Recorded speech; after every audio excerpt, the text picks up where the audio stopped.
Assalamualaikum warahmatullahi wabarakatuh. Waalaikumsalam. Yang saya hormati Ibu Kepala SD Negeri Tuguharjo 1 Lumajang beserta teman-teman guru SD Negeri Tuguharjo 1 Lumajang yang berbahagia. Pada kesempatan hari ini saya akan melakukan diseminasi aksi nyata modul 1.4 yang sudah saya buat, yaitu mengenai budaya positif yang nantinya akan saya lakukan di SD Negeri Tuguharjo 1.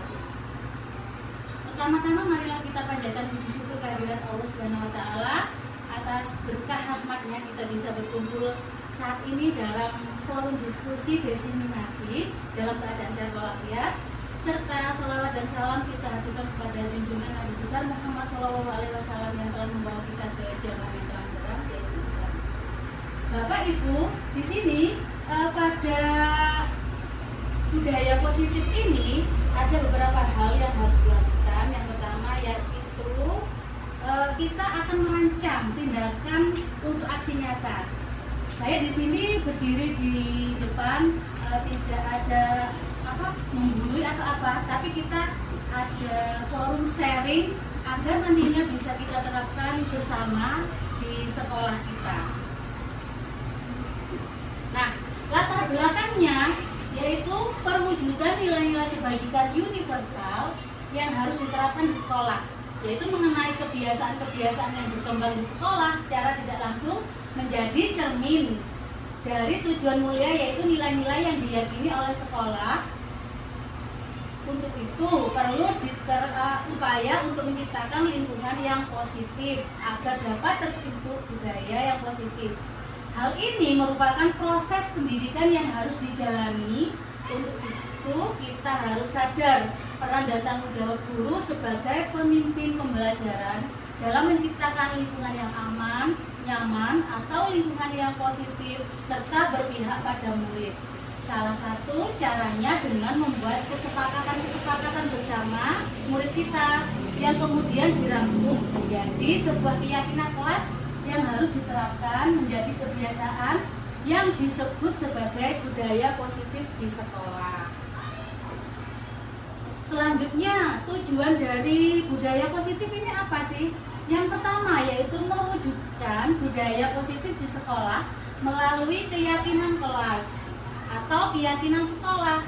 Yang kedua, membangun motivasi intrinsik. Yang ketiga, mewujudkan pembelajaran yang menyenangkan. Dan yang keempat, mewujudkan pembelajaran yang berpihak pada murid sesuai dengan yang diharapkan oleh filosofi Ki Hajar Dewantara. Nah, apa yang menjadi tolak ukur di sini? Nah, di sini yang menjadi tolak ukur adalah murid terlibat aktif dalam membuat dan menerapkan keyakinan kelas atau sekolah. Yang kedua, pembelajaran berlangsung dengan menyenangkan. Yang ketiga, terciptanya lingkungan belajar yang positif. Keempat, guru dan murid dapat menerapkan budaya positif secara konsisten di sekolah. Nah, lini masa apa yang akan dilakukan? Yang pertama, sebelum menerapkannya pasti yang pertama adalah melakukan sosialisasi tentang disiplin positif untuk mewujudkan budaya positif di sekolah. Yang kedua, menjelaskan kepada semua warga sekolah pentingnya keyakinan kelas atau keyakinan sekolah.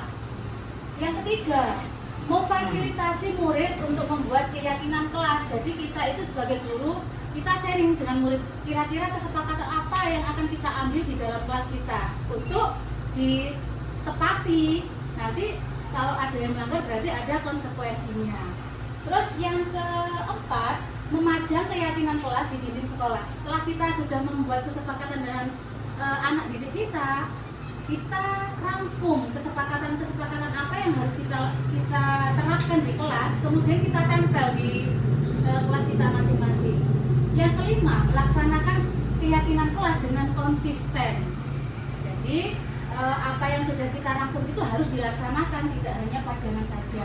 Terus yang terakhir yaitu membuat dokumentasi. Jadi dari awal membuat keyakinan kelas sampai terbentuknya keyakinan kelas itu harus ada dokumentasinya seperti pada saat ini.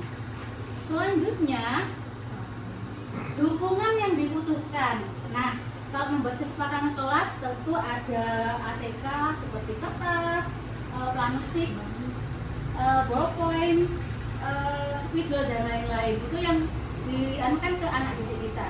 Sedangkan yang terpenting adalah adanya durasi antara kepala sekolah dan guru serta rekan sejawat dan murid kita dalam menerapkan keyakinan kelas yang telah dibuat bersama.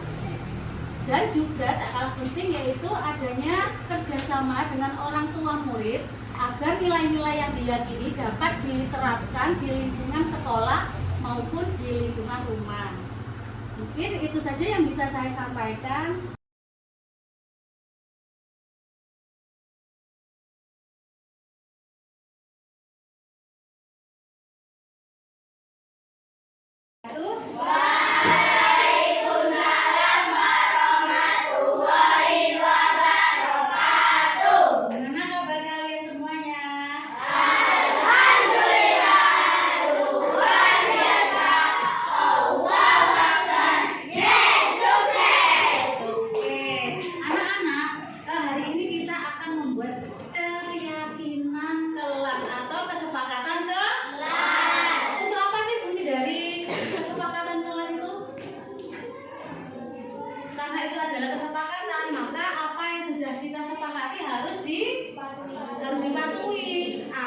Pembelajaran di kelas itu menjadi tertib, terus apa lagi, nyaman ya. Jadi kalian itu harus apa, meyakini bahwa apa yang kita sepakati itu adalah yang terbaik.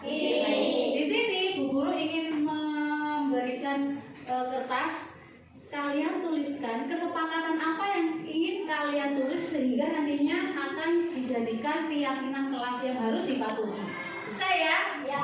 Oke, contohnya kita harus saling menghormati. Jadi di dalam kelas itu kita harus saling menghormati teman. Ya. Ada lagi, tidak berbicara pada waktu pembelajaran, tidak mengganggu temannya. Ada lagi, apa? Tidak membuang sampah sembarangan. Coba kalian tuliskan untuk kalian yang ingin dijadikan kesepakatan kelas. Ya. Ini ada kertas, kalian tuliskan ya.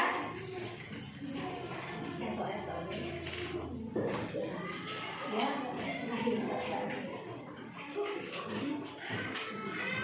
ini nanti kalian tuliskan dan akan dijadikan kesepakatan ya.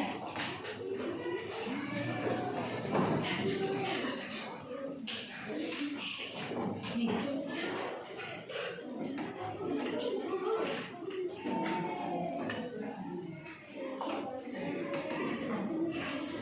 Sudah?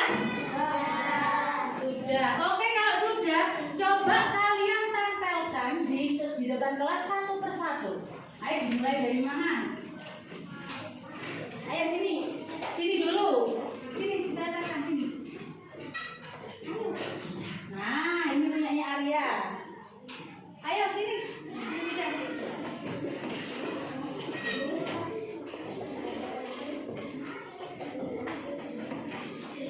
Mana lagi ya? Tempelan dulu ya. Ayo, sama lagi.